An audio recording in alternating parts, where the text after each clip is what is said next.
September of 1982, I bought a comic book. I bought a lot of comic books, but back in September '82, I bought one. It was written by a guy named Chris Claremont. I have boxes and boxes of Chris Claremont's work. This one was also drawn by a guy. What was his name? Oh yeah, Frank Miller. That book was Wolverine #1. And back then you could not imagine that you would ever see these characters that interesting, that fascinating, get the attention of Hollywood. But guess what? Here we are, the Wolverine. Ladies and gentlemen, welcome James Mangold, the director of the Wolverine.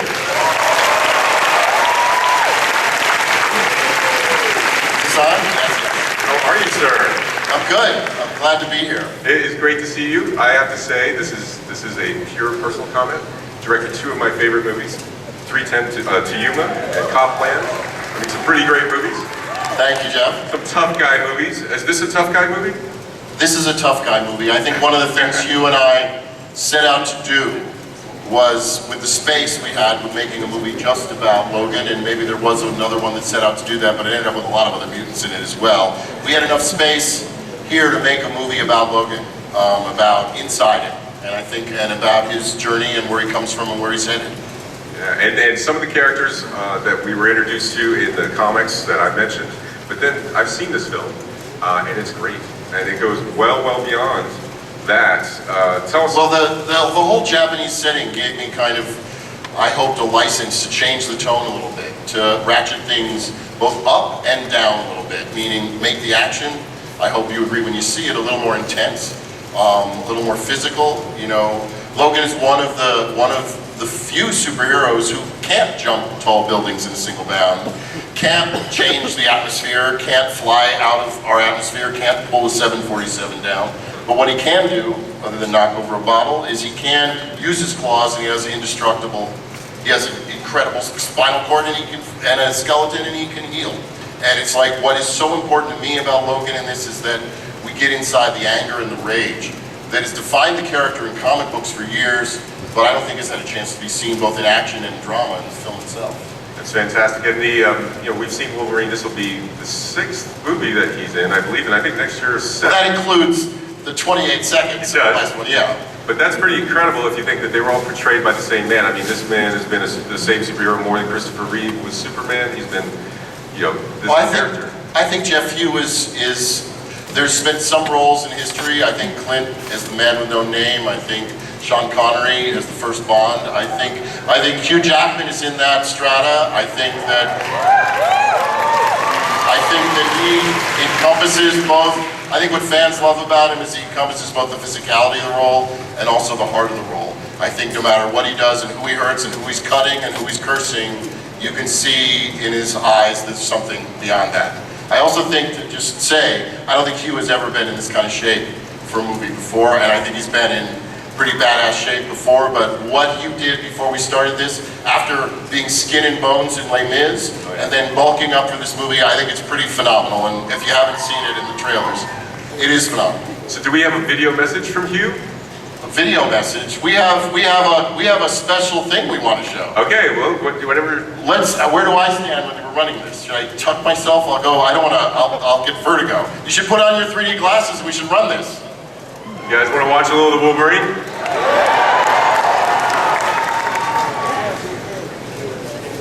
Let her rip. Once again, ladies and gentlemen, no report. A 2.5-year journey with a great friend, bringing the Claremont Miller saga to the screen. I've loved these stories all my life. I've loved this world and this character all my life. And I hope when you see it in only a few days, you'll agree with me that my partner and I got somewhere bringing it to the screen. My partner, who I'm speaking about, is a friend for the last 12 years, who I got the honor to make another film with many years ago, 12 years ago to be exact. And I think he's done a pretty damn good job playing Wolverine over those 12 years. Mr. Hugh Jackman.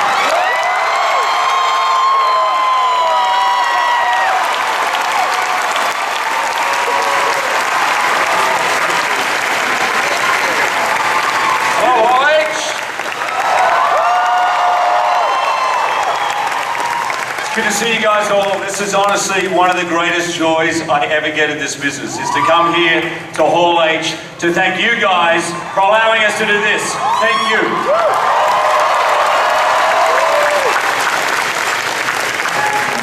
Hugh, it's so great seeing the character up there. It's so great seeing the Wolverine up there. And for you, I mean, what can you tell us about the journey the character has in this movie? It's an extraordinary change for him.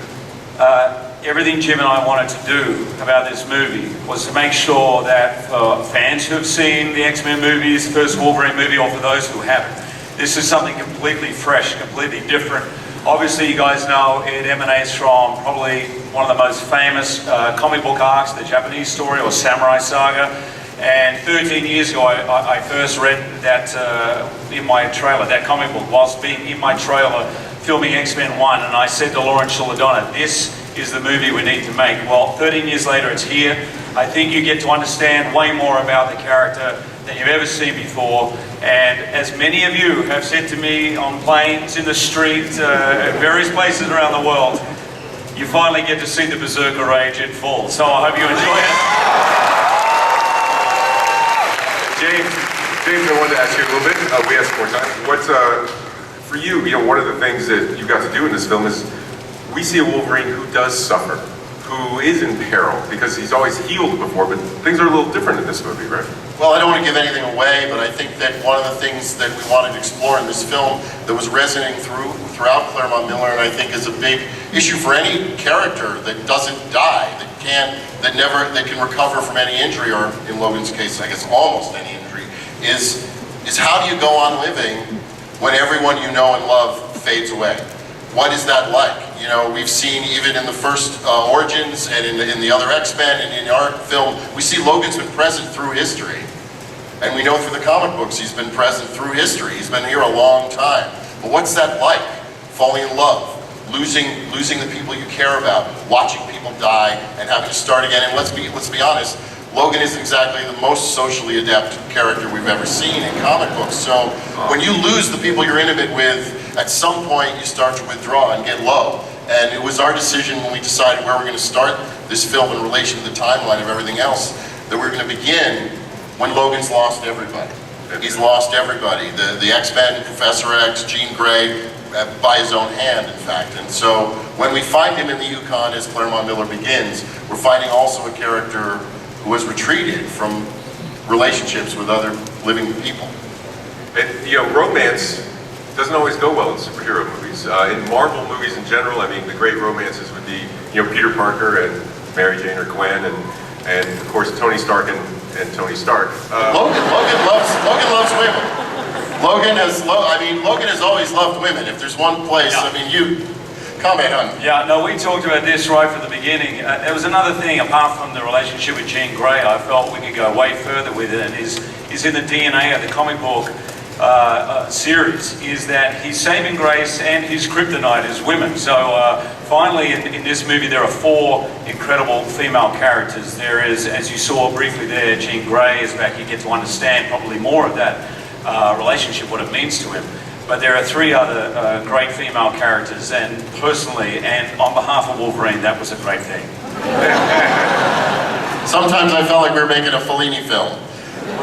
With hardcore action. Chill out. This is a little specific, but the claws look different this time around. We retooled them a little, just a little. We did a couple things. I think you might notice the hair is a little less Nutty. 80s rock. And the claws we added. I actually went back and we had props. I was just looking at detailed drawings in Claremont Miller and saying there's a lot more bevels and a lot more stuff happening on these blades. The blades in the comic book were more lethal from every direction. And the ones that I'd seen when they brought out the ones that they had used in previous films, it looked like you could only get cut one way. Well, we wanted to make it you could get cut 2 ways. So 3. There's a lot of puncture wounds in this film. Yeah. Puncture wounds, you say, yes. A lot of puncture wounds, yes. And some real puncture wounds, let me tell you. I am very, I'm trying to remember the name of that TV show I used to watch growing up. One of you guys will know. Danger, Will Robinson. What was that? Lost in Space. Lost in Space. Sometimes with the claws, I resemble the robot. With, like I'm a little. I have punctured my thighs, my forehead. Mystique Double had got it in the arm, so I'm a little dangerous with those claws. But so in the making of and also in the movie, there's quite a lot of puncture holes. But he's brave. I mean, that you see some of that fight when he goes, when Hiroyuki Sanada says, "What kind of monster are you?" and Hugh replies. I need more sound. Okay, never mind. The Wolverine. Nice. Sorry for the unprepared thing there. More echo, please. Better in the movie, trust me. Yeah. But the point I was making is that fight between those two. Hiroyuki is one of the great swordsmen and martial artists of Japan, and a great action star there. And Hugh, and he deserves it. He's amazing, and has a canon of films behind him. And that fight with long sword and short sword and claw was something to behold, and is on the film. Was also something, me kneeling beside the camera, to behold in real life, because these two badasses were going at it with blades, and it was just about staying out of each other's way. Those were sharp. You know, when the movie that comes out next year with Wolverine, with that film, Wolverine will tie Superman for a number of movies he's been in, and he will be second only to Batman, who is a DC Comics character, I'm told. Hugh, for you, and those other two, I mean, Superman's been played by 5 different actors, and this is your character is going to tie Superman. I mean, what is that like for you to kind of try to get your head around? It's very, very difficult, and it's actually thank you. Well, really, I should be clapping you all, because when X-Men 1 came out, really no one knew how popular it was going to be, and that's because no one understood the power of the fans that are represented here today. And I am forever grateful to you all, because that was the first movie I ever did in America. I got the part almost 14 years ago, and I am loving playing it more than ever. But I hope you don't mind me doing this. I did it last time I was here, and I'm not someone to take things for granted, and who knows? This may be the last time I am here with Wolverine. I'm not fishing for anything, I'm just saying, who knows what's going to happen. But I have to point out, so many people for many, many decades before me picking up the mantle of Wolverine created, nurtured, and made that role into what it is. And some of them are not here today, but there is one man who is Len Wein. Stand up, Len. Where are you, Len? Where's Len Wein? There's Len. Len, come in. The writer of Hulk 180 and 181. From this man's head, heart, and hand came my career. So thank you, Len. Thank you so much. Cheers to Len. But I never, as some of you may know, I was by no means the first to be cast as Wolverine. Someone else already had the role, unfortunately couldn't do it. I know from several actors, Russell Crowe being one, that the part was offered to a number. Not only did I come off the reserve bench, I was somewhere deep in the stands when they were making this movie. And when an actor gets to come onto the field and get probably what I think is the greatest role out there, I'm not going to let it go easily.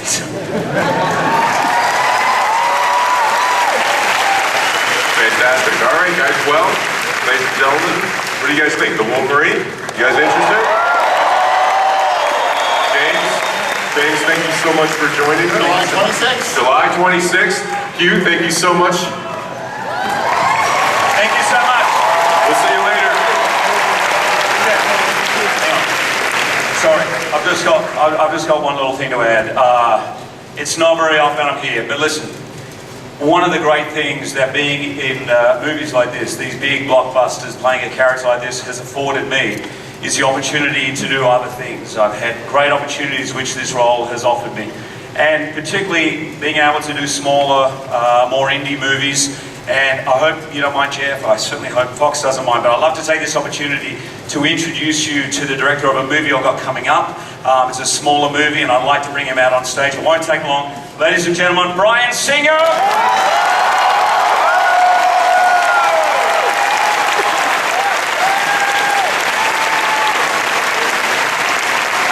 Bryan Singer!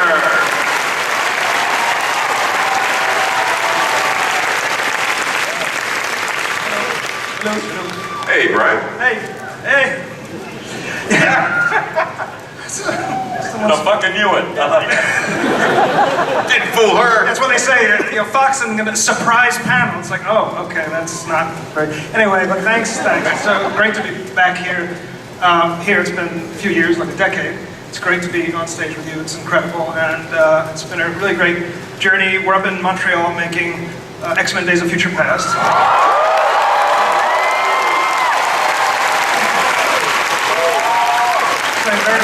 Went very well. Because we're a year out, a lot of the visual effects, none of the visual effects are really complete, and many of them aren't even works, and we still have a month of shooting to go. But I did cut together a little thing, a little piece of film to show. It's in 3D. You didn't know that. It's in 3D, so put your glasses on. And we really shot in 3D. Once again, ladies and gentlemen, no recording or photography of any kind at this time. That guy looks very familiar to me. Did you see that guy? You see the guy just, never mind. Brian, this is an awful lot of, it's a really big table, dude.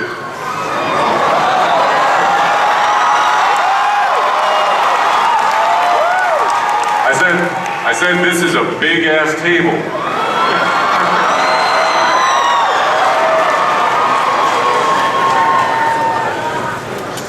Why just come back here? What do you think?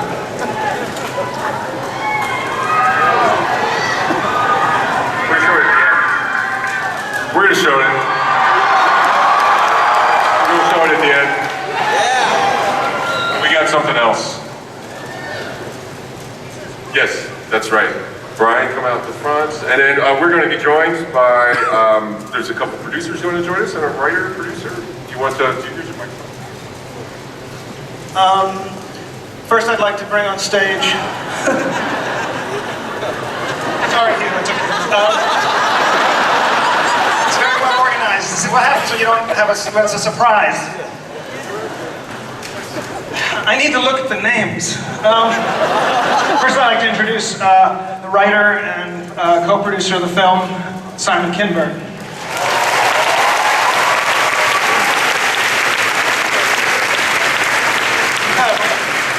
And I'd like to introduce the producer of the film, who's been with every X-Men film and with me for years, Lauren Schuler-Donner.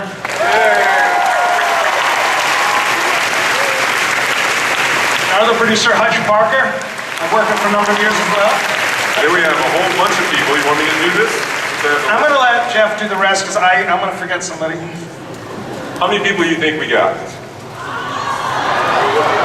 Let's welcome to the stage Omar C. Omar? Come on out.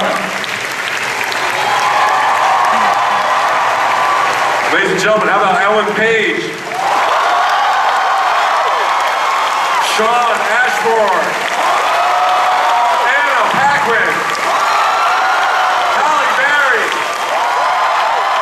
Ian McKellen, Patrick Stewart, Hugh Jackman, James McAvoy, Michael Fassbender, Jennifer Lawrence, Nicholas Holt, Peter Dinklage! Peter! Ladies and gentlemen, the X-Men!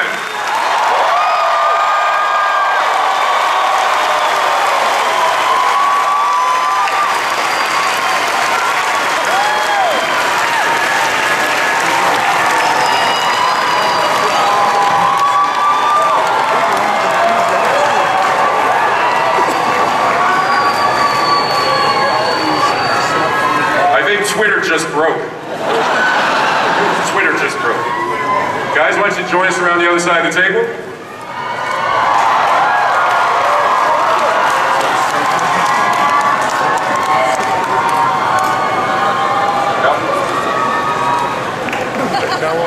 Hello, everybody. Thank you for coming.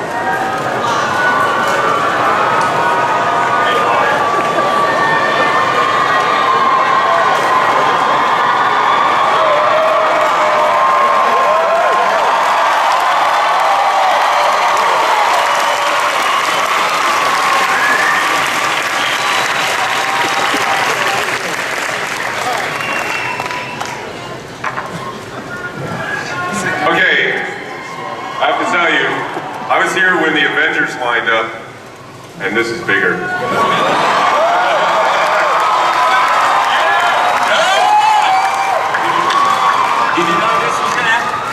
We're going to start. I want to make sure everybody gets a chance to talk, so forgive me if I just go quickly. Evan, how are you, sir? It's nice to see you. You know, the X-Men universe is fascinating. Tell us a little bit maybe about your character and what you're most excited about with this film. He's really fast, and You play Quicksilver, right? like Quicksilver, yeah.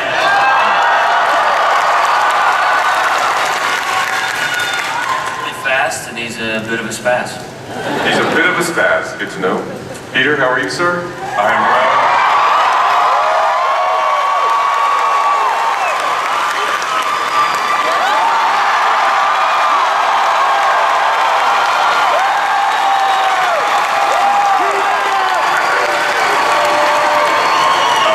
My name is Peter Dinklage, and I play Bolivar Trask.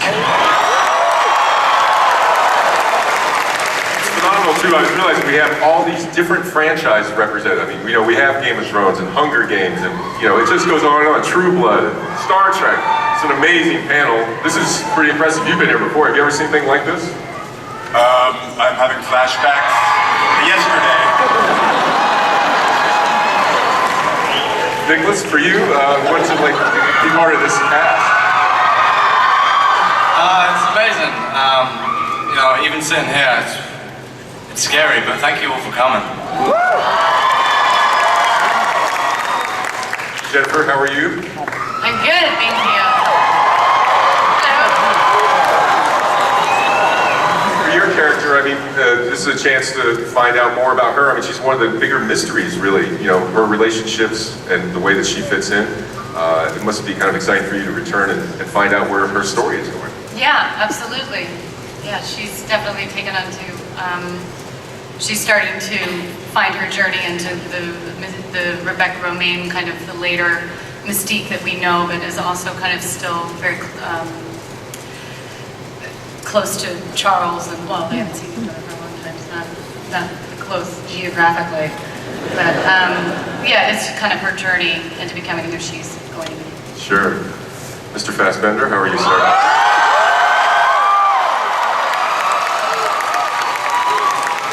He was hiding behind the podium watching the footage. That's where I found this.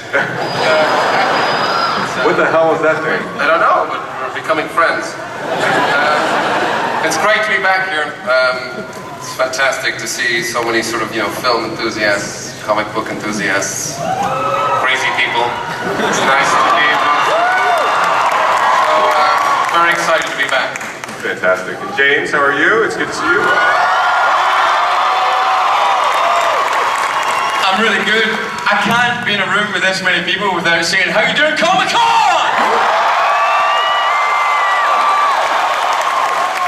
I'm really sorry I couldn't hear you. How you doing, Comic-Con? It's great. This is the very first time I've ever been here. I was in the halls this morning. That's where I got my cool t-shirt. And it is amazing the passion you guys have. So it's awesome to be amongst you. Yes. Mr. Singer, you know, when you, as the director of this film, you're pulling together a lot of disparate things. You have two different sets of X-Men. You have a very large cast. Obviously, they're not all in the same place at one time, but is that an invigorating challenge, or is that you know, something you have to overcome? It's a scheduling nightmare.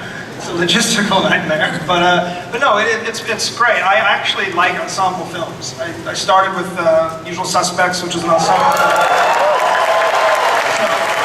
And I enjoy working with there's a lot of interesting people to cut to when you're making an ensemble film, and so I think the more the merrier. But I think the blend of these two casts is extremely unique, and it's just a thrill for me because I was involved as a producer with X-Men First Class and story writer, but not as a director, so it's an opportunity to work with this incredible group of people who I've been enormous fans of for years, and to return with this family of people who I'm right at home with. So it came quite easy. That's great.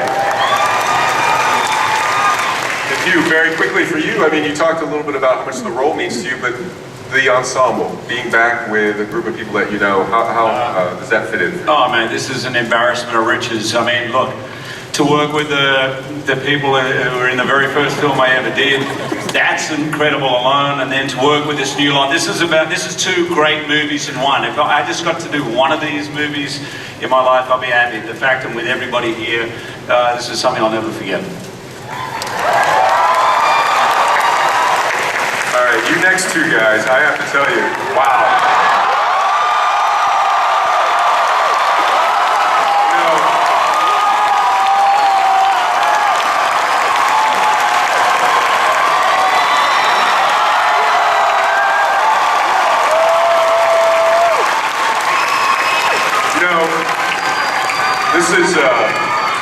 This is nerdvana in here right now.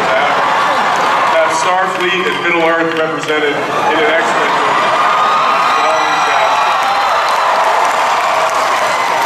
Patrick, earlier today you were telling me a little bit about the esprit de corps of the Starfleet crew that you were part of. Compare this ensemble and the energy and the togetherness of it. We've heard the word blessing several times today, and to experience a job as an actor with a great group of people whom you not only respect and admire, but love to once in a career is enviable. But in my case, to have had that experience twice in a career feels quite extraordinary. That's lovely. And Ian, we were talking earlier as well. How are you, sir?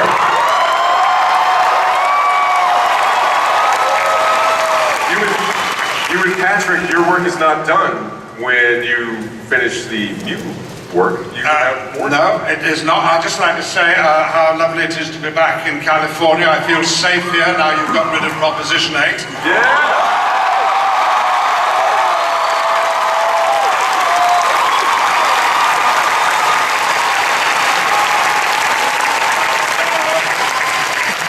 For a husband, it's great to meet you, Michael.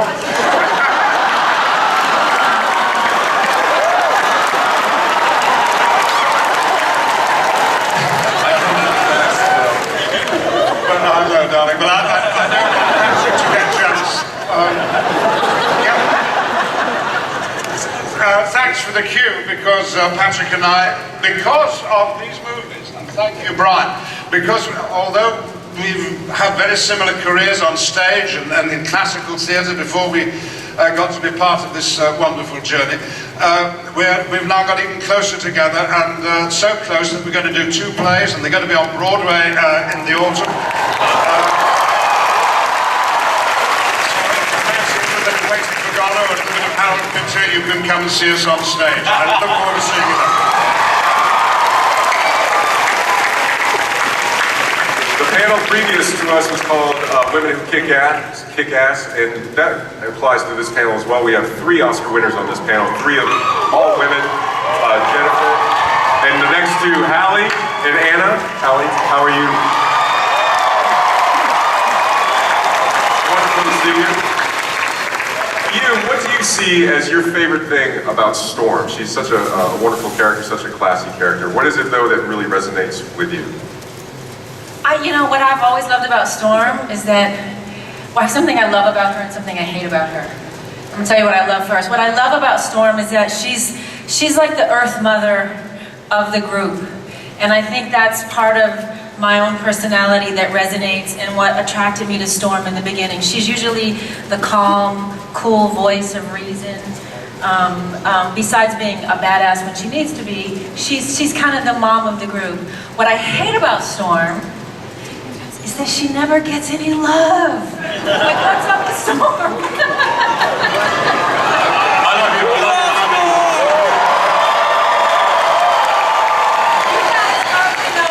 You guys probably know more about the comic book than me, probably. Is she like asexual and nobody's told me? No, Black Panther. Because I really don't understand. She's the queen! Why Storm? But I love, when I got called to come back and play Storm again, it didn't take me but a half a second to say, send me that wig, give me that costume. I'm in. I love being a part of this franchise, and I love all the people that are sitting up here, the ones I've known for 13 years and the new friends that I've just made. I couldn't think of a better way to spend time working on a movie with this great group of people, and I'm so glad Bryan Singer is back. I'm so glad.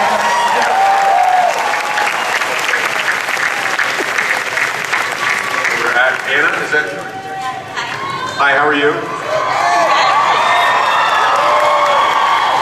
You've had such a great career journey, with True Blood and all that fantastic success. And does that make it even better to go back to a character that predated that for you? Sorry, huge hole, lots of people.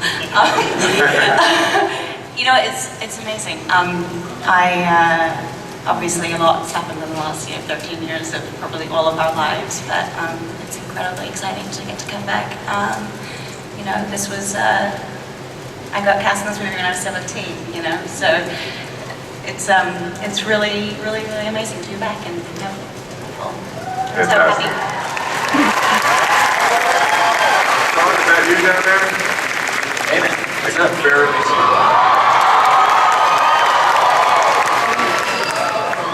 So what's up with the Iceman? Bobby's back. I think I can say almost the same thing as everybody else. 4 films, Anna and I were teenagers. We get to come back every 4 or 5 years, and as you grow as a person, as you grow as an actor, you get to return to this amazing franchise with amazing people. So it's amazing to be back with old friends, great to meet new ones, and I think there's going to be some really cool stuff that people don't expect to see, or they've been possibly waiting to see from a lot of these characters. So, that's great, fantastic. And Ellen, it's great to see you.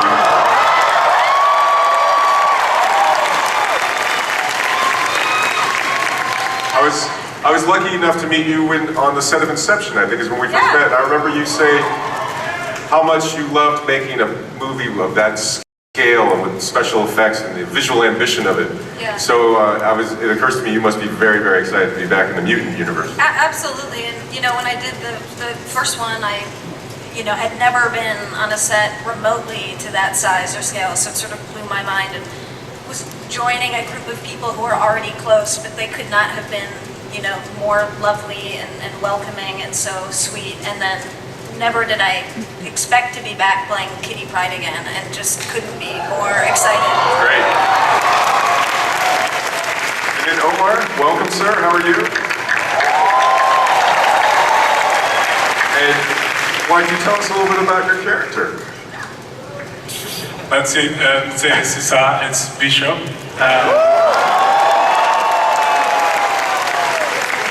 He's a guy from the future, and he fights for survival, like all of us. Sure, absolutely. Fantastic. Well, it's one of those characters as an X-Men fan reading the comics that people have always wanted to see on the screen, so it's just very exciting, the idea for the fans to see that character come to life. Yeah, me too. I'm sure. And then we're going to go to the audience for some questions, or we want to... Good question. For the producers down there, I can't see you guys, I'm sorry. What would you each say is the most important thing that this film had to accomplish, either in story or theme or execution or casting? Well, I grew up, I think like most of you, reading the comics, and so being loyal to the original stories is the most important thing to us. And like you said, this is an embarrassment of riches of actors, so the same way it's surreal and cool for you to see all these guys up here, I think it's surreal and cool for us too, on set every day. So it's really about the original books and the original stories, and just trying to honor those as best we can. Fantastic. Lauren, how are you? Just say hello. Hello, and thank you guys for coming, for showing up and supporting our films. We share your love, and thank you, really. And it's only because the comics were written so well that we were able to spin these stories. But I gotta say that starting with the first one and getting to this one, for me personally, to see this cast mixed together with Bryan Singer. I almost want to cry, I'm so happy. And I think for all of us, probably the most amazing opportunity it offers is in 25 years of making movies, for me personally, I've never seen a better cast assembled in anything at any time. And it's matched by a story, thanks to Simon and the underlining comic book, that I think is worthy of the cast, and under Brian's stewardship. So it's an amazing opportunity for all of us. We're very grateful and excited to share it with you.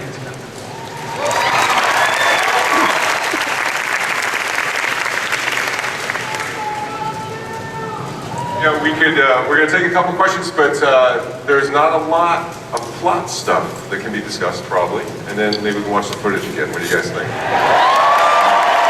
you guys have a couple quick questions, okay? Hey there, say your name. Hi, William. I feel really bad for asking this because you've given me and all of us so much right now. There's so many of you.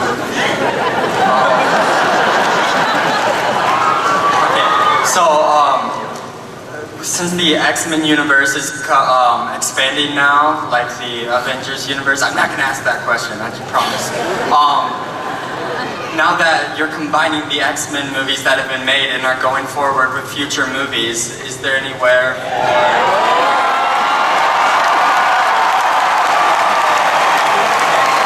So I guess that's the question, is Deadpool possible?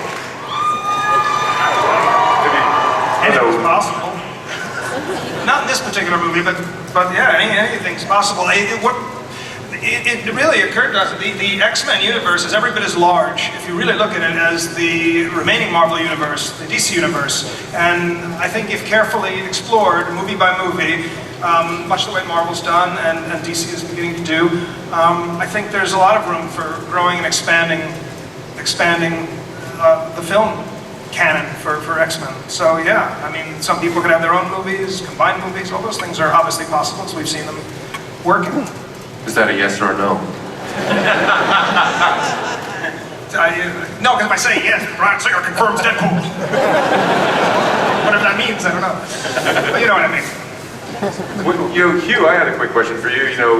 There's an actor over in the Marvel Studios universe that's done quite well, named Robert Downey Jr., and I was wondering if he's an actor. Who's that? It's Robert. I'll fill you in.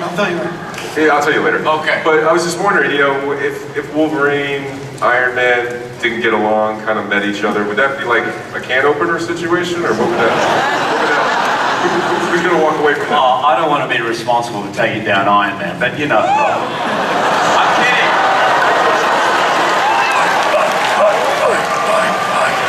Oh, look, I'm open to that. I reckon that'd be fantastic. Some kind of big mashup. When I was young in Australia, we had a cartoon on TV that had the superheroes and the Hall of Doom, and they were all in together. That was 8:30 Saturday morning for me every week. I'm all for it, but there's people way above me who have to decide that one. So. Fantastic. And we're going to take another question. Hi, what's your name? Hi, my name is Alejandra, and well, every second getting out in the cold with the wet grass, it's really worth it. And like every You're smoking wet grass. doesn't matter anymore. So my question is, if you could pick up to be another X-Men, who would you choose and why? If you could do what? Pick another X-Men. Do another X-Men film besides this? No, I think we could pick another character to be. Well, the good thing about my character is I can do that to anyone.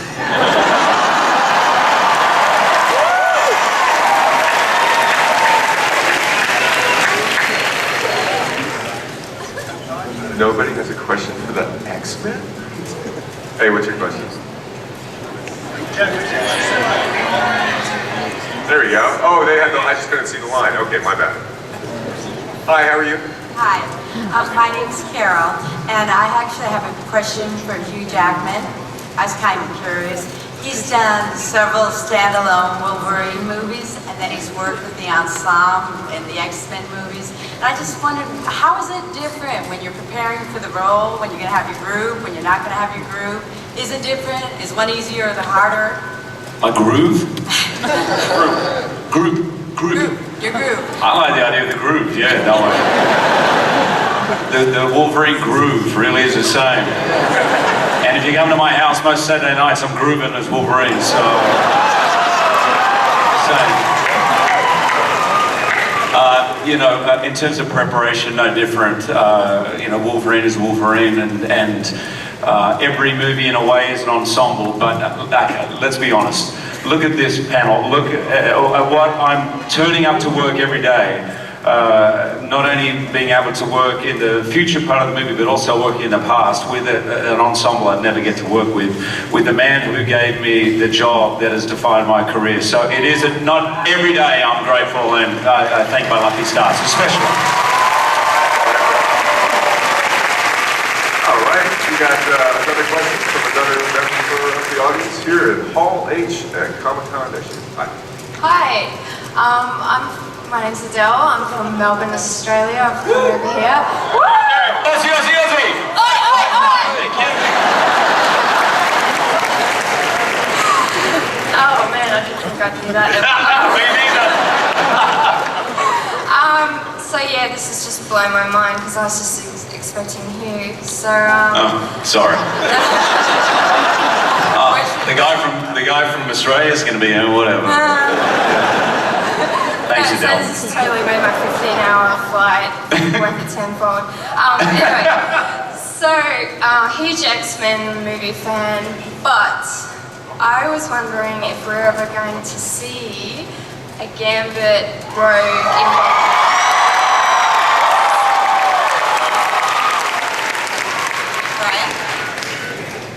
We're exploring all options at the moment, right? I'm down. Taking notes, suggestions. Hit me up on Twitter, something. I'm really jealous. Is there anybody from Scotland here?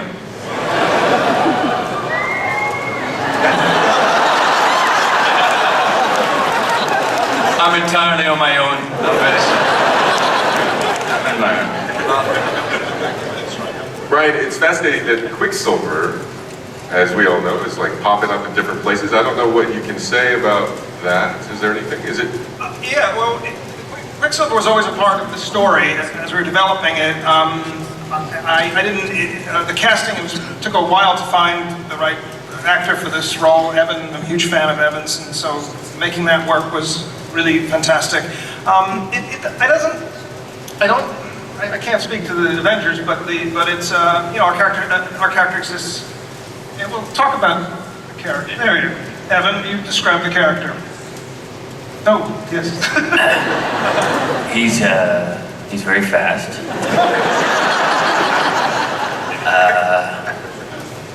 It's very fast. It's quick. I don't know. He's just fast. He just talks quick. He moves quick. Everybody is very slow compared to him. It's like he's always at an ATM waiting for the bastard in front of him to finish. So it's always kind of like that. He's got excellent genes. Right?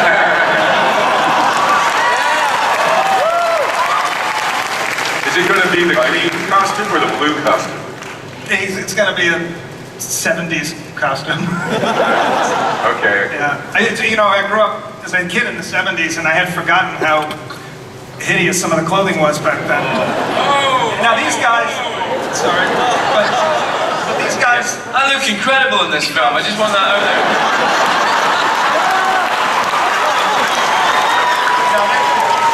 They make it look quite good.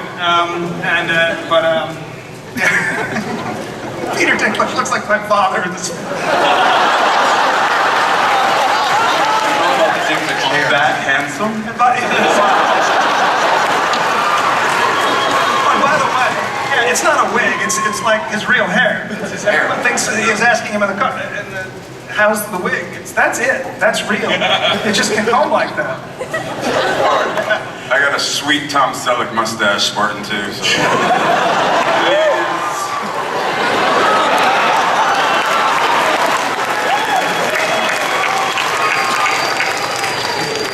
going? What's your name? Hi, my name is Darian, and my question is for Hugh Jackman. Hugh Jackman, you star in both musicals and big budget films. What unique characteristics do you bring to each of the different mediums? Groove, yes, groove. Well, I can tell you there won't be any singing as Wolverine. I can tell you that right now. No. Really? You really want Wolverine the musical?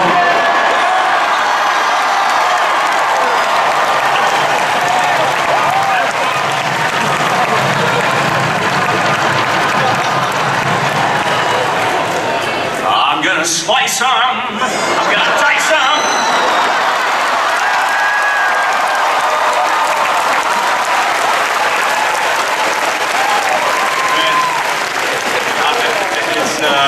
Thank you for your question. I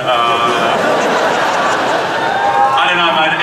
Every film requires something. I feel like I can't answer this seriously now, but everything requires something different. It's just so weird to play a character 7 times, and you know, and so great to be. I just remembered, you know, this morning. People say to me all the time, and this is my 4th time here at Comic-Con, they say all the time, you cannot walk around, you know, San Diego as Hugh Jackman.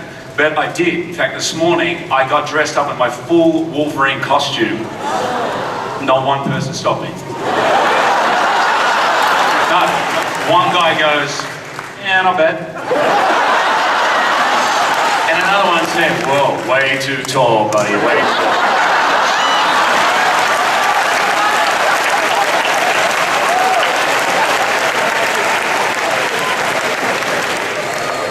Okay, who do you want to sing? Hi. Hello. Hey. Hello? Hi. She was on the phone. So She's on the phone. I'm trying to record. Important call. Hi, my name is Audrey. I just wanted to let you know that I've loved X-Men since I was a little girl, and it's such an honor being around with you guys. Oh, lady. It's like a dream come true just to have the cast of the original X-Men, the new X-Men, and Wolverine. Like, this is like the best night of my life. If you guys are X-Men since you're young, like, who's your favorite character? And if you weren't, who's your favorite character now? Not necessarily the person that you're playing. Do you want to start at that end, Evan? I'd say Wolverine. Favorite English? Mystique. Growing up in the cartoons, I loved Beast in the cartoons growing up. But Magneto. You took my Wolverine, but Storm. I go Mystique. Gambit. Because I thought he's got a crazy accent, and maybe if people can understand him, they'll be able to understand me. Yeah.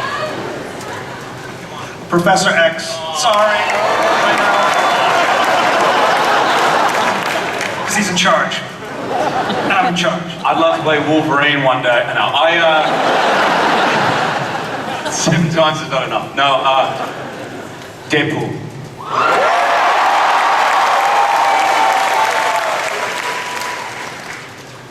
I would like to play any female character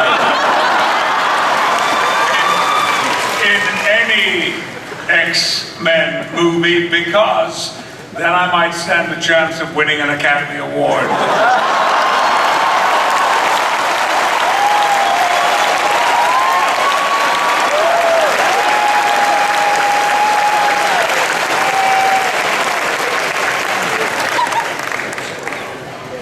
If I can play the younger Magneto.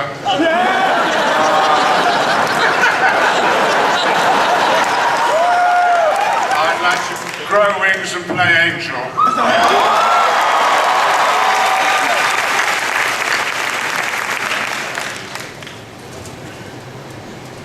I'd like to give a run at Mystique. That'd be good.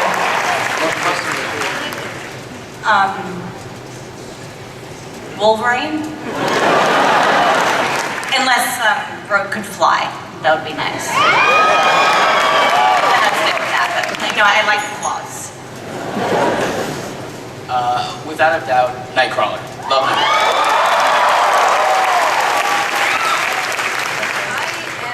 Really into Bishop, I have to say.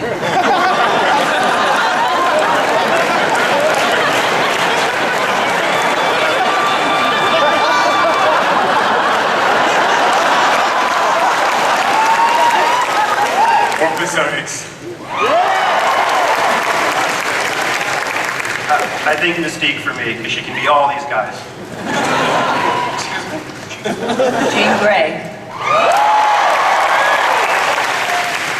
Has to be Wolverine for me. Fantastic, guys. You know what? We're going to, don't worry, we are going to show it again, but first, help me tell these people how awesome stuff it is to see them.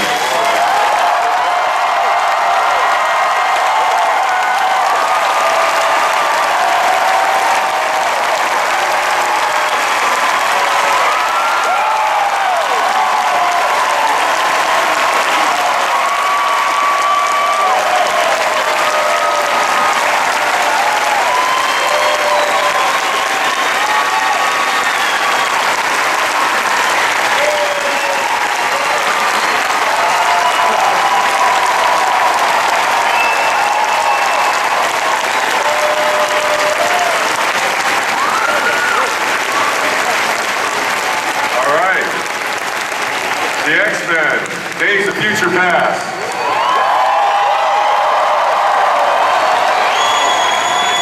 And we are going to run that footage again, but first I'm going to tell you about a couple things. Thank you all.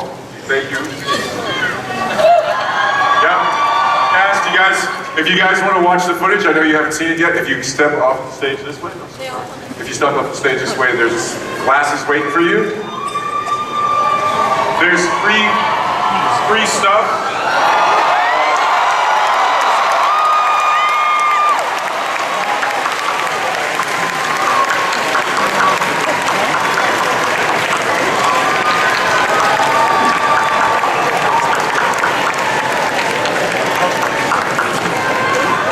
All right.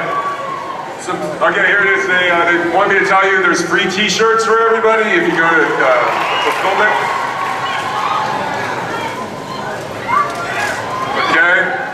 We also have Eight's shirt they want you guys to have. There. Okay. So, but don't forget about the photo.